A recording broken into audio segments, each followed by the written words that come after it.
You know, I think a lot of people want to see Xbox be successful, and that means kind of long-term success, so to speak. And what I mean by that is you have to be like very sustainable with the money that you make and things like that. And that's, I think, something that Microsoft is probably going to be having to work on quite a bit in the future.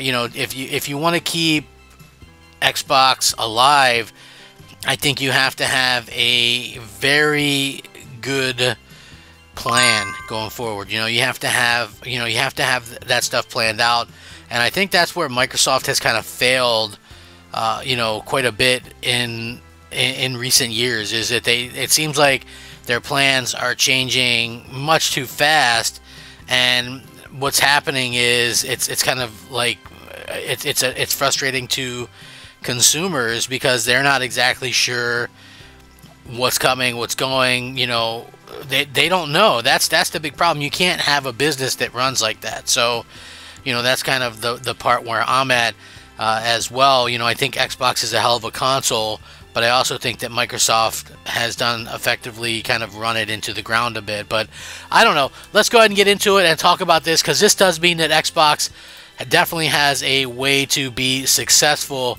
you know, in a very, very big way. And I think this could be a lot for, you know, like the future of like Xbox and what it means just to be Xbox. You know, we'll see. But anyway, thank you guys for watching. Crap Gamer here with Crap Gamer Reviews with another video.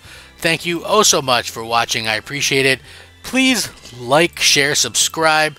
I would appreciate that as well. It helps out the channel tremendously, and it means a lot to me personally. So thank you guys for rocking out with me. I do daily gaming content. I try to be fun yet informative, so hopefully you guys kind of enjoy that.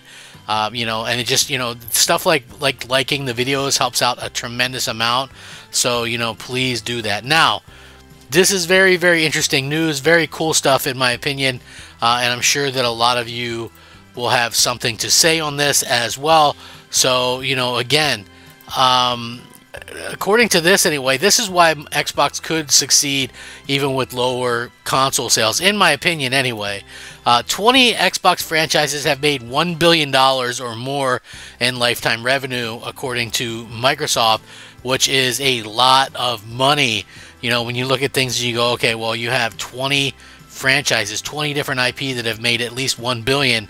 That's a huge amount of money. So yeah, like, you know, it's good that you have that much, and that stuff could help bankroll. And that was always my original thought with a lot of this stuff, right? Is you buy Activision, you buy Bethesda, some of that stuff like Elder Scrolls Online, Fallout, you know, and then you have Call of Duty, Overwatch, all that, World of Warcraft. All that stuff should easily fund what Xbox, the box itself, is doing with exclusives and things like that. According to Microsoft, 20 of Xbox's first-party franchises have made $1 billion or more in lifetime revenue. He revealed the news in company's recent annual report for 2024, which he noted comes after the company acquired Activision Blizzard in October of 2023. Along with homegrown franchises like Halo and Gears of War, they name-dropped series that has brought over the years, such as Candy Crush, World of Warcraft, and Elder Scrolls. So obviously not all this stuff is like homegrown or whatever, which, you know, that's understandable. You know, they're a company that makes money off of buying things and kind of doing things that way. So, you know, they're kind of in that weird kind of world where, you know, that's, I guess, like a successful point of contention if you're, you know, one of their investors or whatever. So, you know, again, when I look at these things and I think of how kind of far things have come over the years, you know, I just happen to think, hey, you know what? Some of the stuff that they've done has been, you know, worked out pretty well for them. And I feel like that's certainly the case where this is concerned. You know, is this going to be something that, you know, continues to kind of showcase what Microsoft can do in the future? I don't know. But for me, having all these different having all these IPs and things that can actually make a bunch of money, that's going to be very much something that Microsoft is going to be able to utilize in the future to sort of stay alive in the console space. And hopefully that's what they're thinking as well, because I think Like, and I've stuck by this thought process for a very long time. You need Xbox, right? Like, I don't care if you think you hate Xbox or whatever. You need Xbox. You know, we all need Xbox to kind of do their thing, right, so to speak. And they need to be competitive with PlayStation. And that's something that I feel like not enough people realize. But hopefully, when you see stuff like this, you do realize that, hey, you know, they have a chance to kind of compete and things like that. And I think that's a good thing.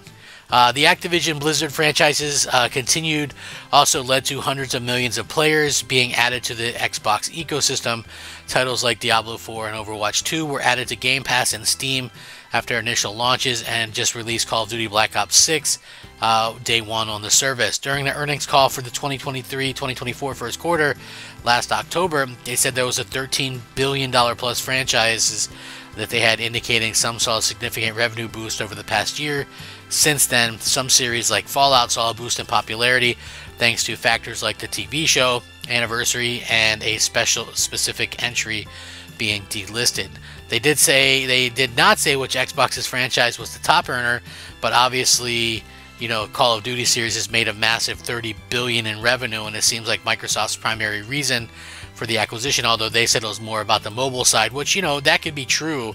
You know, when you have you know, so much going on there. Yeah, I think obviously the mobile side is something that is going to attract a lot of people as well.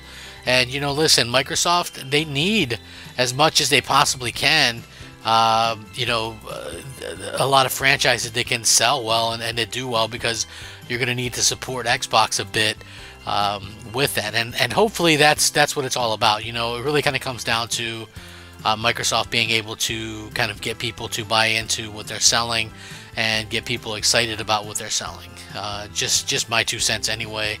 Definitely comes down to being able to do those two things. And listen, I hope that Microsoft will continue to make Xbox a priority, because I feel like, you know, at the end of the day, Xbox has to be a priority for Microsoft. If you start just looking at it as like, oh, a money thing or whatever, I don't think that that's going to realistically help anyone in the long run. You know, Microsoft has this box, and they always seem to have like a good box or whatever. You know, original Xbox was great, powerful, but didn't really catch on. 360 was amazing, and, you know, it did catch on, but they still had problems with like Red Ring and things like that. Xbox One, you know, wasn't great. You know, they went with sort of some questionable decisions, but, you know, still ended up, Xbox One X was fantastic. The One S was great. They had some really solid games and third-party deals, you know, Titanfall, Sunset Overdrive, you know, to name a few. They had the deal for Dead Rising 3, which I thought was an underrated game. Rise was an underrated game. They brought Killer Instinct back. They did some nice things. And then Xbox One X, or excuse me, Xbox Series X and the Xbox Series S are both really, really nice consoles. And, you know, I don't think they get enough love for what they are and for what they do. And to me, that's kind of crazy to think about, because I do feel like, you know, those are some fantastic consoles. Yeah, you know, it's clear that that Xbox isn't doing as good as you know, as PlayStation, but again, PlayStation has been around longer and has earned, you know, has kind of earned some things from the fans and things like that. You know, hopefully, that's one of the things that we kind of see in the future, is that Microsoft kind of goes all out for these things. But I don't know, you know, maybe you guys feel differently than I do. I think it all really kind of comes down to preference. I like that Microsoft has these things that can help Xbox be a thing still.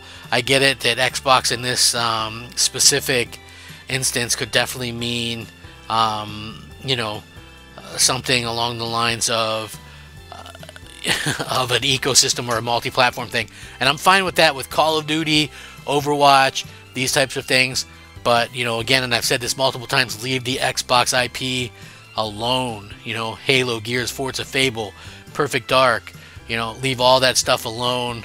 State of Decay, these are things that were born on Xbox, a lot of them anyway, and are known for Xbox. So, you know, use the other stuff to fund the Xbox instead of taking away from it. Just my 2 cents anyway. Anyway, thanks for watching. Rack 'em up, fact 'em up, Crap Gamer 'em up. I'll catch you next time. Crap Gamer out.